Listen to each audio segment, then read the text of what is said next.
नमस्कार दोस्तों, मैं आपका दोस्त विश्वम्बर पांडे और आप देख रहे हैं यस न्यूज भोजपुरी। भोजपुरी का रॉक स्टार रितेश पांडे जी का कल एक धमाकेदार देवी सॉन्ग रिलीज होने वाला है। बहुत ही प्यारा और सुपर सॉन्ग है। सॉन्ग का टाइटल है छोटका बा बड़का भुलाइल बा।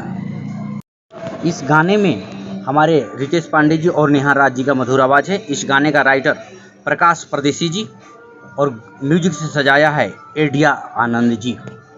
बहुत ही प्यारा सॉन्ग है। इस सॉन्ग में हमारे सुपर एक्ट्रेस परी पांडे जी दिखेंगी और यह रिधि म्यूजिक वर्ल्ड प्रेजेंट से कल मॉर्निंग सुबह में रिलीज किया जाएगा। तो आप लोग देखना ना भूलें।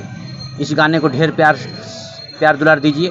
साथ ही अगर आप हमारे चैनल पर नए हैं तो चैनल को सब्सक्राइब कीजिए, शेयर कीजिए, ढेर सारा दुलार प्यार हमें भी दीजिए। नमस्कार, प्रणाम।